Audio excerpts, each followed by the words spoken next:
بسم اللہ الرحمن الرحیم. معزز صافی حضرات، پولیٹیکل پارٹی سے تعلق رکھنے والے اکابرین، قبائلی شخصیات، معتبرین، بلوچستان نیشنل پارٹی کے ساتھیوں، بی ایس او کے نوجوانوں، سب سے پہلے تو میں ان تمام حضرات کا، چاہے ان کا تعلق کسی سیاسی پارٹی سے ہو، سماجی تنظیم سے ہو، علاقائی لوگوں سے ہو، میر و معتبر نواب صاحب، نواب شاوانی صاحب، سردار قلندرانی صاحب، میر صاحب، سردار صاحب، اور ان تمام معتبرین کا جنہوں نے اس دھرنے میں ہمارے ساتھ نہ کہ صرف تعاون کیا، نہ کہ صرف یکجہتی کا مظاہرہ کیا، بلکہ عملاً روز اول سے اس میں شرکت کی. میں اپنی طرف سے، اہل بلوچستان کی طرف سے اور بلوچستان نیشنل پارٹی کی طرف سے نہ کہ صرف ان کا مشکور اور ممنون ہوں، بلکہ آج ان تمام لوگوں نے، یہاں پہ میں اس میڈیا کا بھی شکر ادا کروں گا جو اس آڑے وقت میں، چاہے وہ مستونگ پریس کلب کے دوست ہوں، سوشل میڈیا سے تعلق رکھنے والے لوگ ہوں، یا مختلف یوٹیوبرز ہوں، یا کچھ چینلوں نے بھی ہمارے اس میرے خیال میں آج 19واں دن ہے اس دھرنے کو، جس کی 20 ہو گیا، آج 20واں ہے، گنتی میں ہم بھی فارم 47 کی طرف چلے جاتے ہیں. تو انہوں نے جس انداز میں ہمارے نقطۂ نظر کو یا ہمارے مطالبات کو ہائی لائٹ کیا یا لوگوں کے سامنے رکھا، ان کا بھی میں تہ دل سے مشکور ہوں. بالخصوص مستونگ کے ان تمام لوگوں کا جنہوں نے میزبانی کے فرائض انجام دیے، چاہے ہمیں یہاں پہ رہائش کا جو مسئلہ تھا اس میں انہوں نے ہم سے تعاون کیا، چاہے میزبانی کے وہ تمام فرائض جو ایک میزبان اپنے ایک مہمان کے لیے ادا کرتا ہے، اس سے بڑھ کر انہوں نے جو ہمارے اس دھرنے میں موجود لوگوں کی جو خدمت کی ہے، ان کی وہ خدمت بلوچستان کی آنے والے دنوں میں جو تاریخ لکھی جائے گی، ان کا نام بھی اس میں سر فہرست ہوگا. 24 مارچ کو بلوچستان نیشنل پارٹی نے ڈاکٹر مارن اور اس کے ساتھ جو خواتین کو گرفتار کیا گیا تھا، ماروائے آئین، ماروائے قانون 3 MPO کے تحت بلوچستان نیشنل پارٹی نے ایک لانگ مارچ کا اعلان کیا، جس کا افتتاح وٹ سے کیا گیا. راستے میں کئی رکاوٹیں ڈالی گئی. رکاوٹیں کسی افراد کے ہاتھوں نہیں، کسی سیاسی قوتوں کے ہاتھوں نہیں، بلکہ ریاستی اداروں اور وہ ریاست جو بلوچستان کے جمع مسئلوں کی ذمہ دار ہے، وہ ریاستی ادارے جو بلوچستان میں کشت خون، مسنگ پرسن، بلوچستان میں 5واں ملٹری آپریشن کے ذمہ دار ہیں، انہوں نے ہماری راہوں میں جو رکاوٹیں ڈالنے کی کوشش کی. لیکن پورے راستے وٹ سے لے کر مستونگ تک جس انداز میں لوگوں نے نہ کہ صرف ہمیں ویلکم کیا، بلکہ اس لانگ مارچ میں شرکت کرتے رہے. میں ان تمام علاقوں سے جہاں سے ہمارا لانگ مارچ گزرا، ان تمام پولیٹیکل پارٹیوں نے، ان تمام علاقے کے لوگوں کا بھی میں مشکور و ممنون ہوں، جنہوں نے اس لانگ مارچ کے اراکین کی نہ صرف خدمت کی، بلکہ ہمارے ساتھ اس لانگ مارچ کا حصہ بھی بنے. 28 مارچ کو ہمیں کوئٹہ پہنچنا تھا،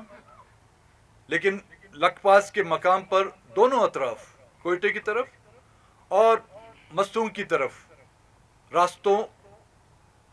کو بند کر کے کوئٹہ کے ساتھیوں کو مستونگ آنے نہیں دیا، اور ہم جو وڈ سے نکلے تھے مختلف علاقوں سے ہوتے ہوئے، ان کو جو ہے کوئٹے کی طرف جانے میں جو رکاوٹیں کھڑی کر دی. بہرحال قصہ مختصر، لیکن اس کے باوجود ان 20 دنوں میں جس انداز میں لوگوں کا صبر، تحمل، اور ان 20 دنوں میں نہ کہ صرف بلوچستان کی بلکہ پاکستان کی تاریخ میں اس طرح کا دھرنا، اور ایسے بیابان میں، بڑے شہروں میں تو دھرنے ہوتے رہتے ہیں جہاں پہ دنیا کی تمام سہولتیں اور فیسلٹیز مہیا ہیں، لیکن اس بیابان میں اور ان خطرات میں جس پوائنٹ پر ہمیں روکا گیا تھا، اور 29 تاریخ کو ان خطرات کی نشاندہی ایک خودکش حملے سے کی گئی، اور ہر لمحہ یہاں پر جو ہے خطرے سے باہر نہیں تھا. اس کا اعتراف خود حکومت بھی کرتی ہے. اس کے وہ خفیہ ادارے جو اس ملک کو حالات بگاڑنے میں ان کا ایک اہم رول رہا ہے، ان سے بھی یہ بات ڈھکی چھپی نہیں ہے. لیکن اس کے باوجود لوگوں کا جمع غفیر یہاں پر جمع ہونا میرے خیال میں ہماری اس تحریک کی کامیابی اور ہماری اس جدوجہد کی کامیابی کی ایک واضح اور تاریخی مثال ہے. اس دوران مختلف وفود بھی آتے گئے، مختلف جیلے بہانے کرتے رہے. کبھی کہتے ہیں کہ آپ کو ہاکی گراؤنڈ نہیں تو آپ کو اسمبلی نہیں تو آپ کو ہاکی گراؤنڈ میں چھوڑا جائے گا. کبھی ہاکی گراؤنڈ سے وہ سریاب پہ آتے تھے، سریاب سے جو ہے وہ کسٹم پہ آئے، کسٹم سے وہ سونا خان تھانے پہ آئے، آخر میں جو ہے ٹنل میں جا کے وہ بھی بند ہو کے رہ گئے. ہمارا پہلے بھی یہ مطالبہ تھا کہ ہم ایک پرامن سیاسی اور جمہوری احتجاج کرنا چاہتے ہیں، جو ہر جمہوری اور آئینی، اگر اس ملک میں آئین کی پاسداری ہو، اگر اس میں جمہوریت کی پاسداری ہو تو یہ حق اگر دوسروں کو بھی ہے ہمیں بھی حق ملنا چاہیے تھا. لیکن شومی قسمت بلوچستان کے لوگوں کی کہ اگر آپ کسی اور مسئلے پر یہاں پر احتجاج کرتے، آپ کشمیر کے لیے یہاں پر احتجاج کرتے تو شاید آپ کو اجازت مل جاتی. آپ فلسطین میں ہونے والے مظالم پر احتجاج کرتے تو شاید آپ کو اجازت مل جاتی. آپ ملک کے دیگر علاقوں یا دیگر مسائل کے حوالے سے اگر احتجاج کرتے تو نہ کہ صرف آپ کو اجازت مل جاتی بلکہ آپ کو ریڈ کارپیٹ ویلکم بھی کیا جاتا، جو اس ملک کے تاریخ کے مختلف ادوار میں کیے گئے ہیں. 14 اگست کی ریلیاں نکالی جاتی ہیں، 23 مارچ کی ریلیاں نکالی جاتی ہیں، آزادی کی ملی نغمے گائے جاتے ہیں. لیکن ایک واقعات جس سے اہل بلوچستان کا ہر گاؤں، ہر علاقہ متاثر ہوا ہے، اس کی راہ میں جو رکاوٹیں کھڑی کر دی گئی. دنیا کی تاریخ میں جس طرح کہ یہ ہمارا ایک دھرنا جو ایک تاریخ رقم کر گیا ہے، اسی طرح حکومت کی طرف سے صوبے میں پہیہ جام ہڑتال کرنا اور روڈوں کو بلاک کر کے آمد و رفت کے تمام ذرائع بند کرنا، پبلک ٹرانسپورٹ کو بند کرنا، عام جو ٹریفک ہے اس کو بند کرنا، گڈز ٹرانسپورٹ ہے اس کو بند کرنا. تو اس سے آپ اندازہ لگا سکتے ہیں کہ یہ حکومت کس کی حکومت ہے. آیا یہ حکومت عوامی حکومت ہے؟ اگر عوامی حکومت ہوتی تو اس طرح کے اقدامات ہرگز نہیں کرتی، اور نہ ہی اس طرح کے اقدامات کرنے سے وہ اپنے آپ کو اس ملک کا نمائندہ تسلیم کرا سکتے ہیں. اس دوران جو وفود آئے ان سے جو ہماری بات چیت ہو رہی تھی، انہوں نے تو اپنی بے بسی کا اظہار کیا، اور میرے خیال میں انہی بے بسی کی وجہ سے ہمیں 20 دن یہاں پر گزرے. انڈیویجولی پولیٹیکل پارٹیوں کے لوگ آتے رہے،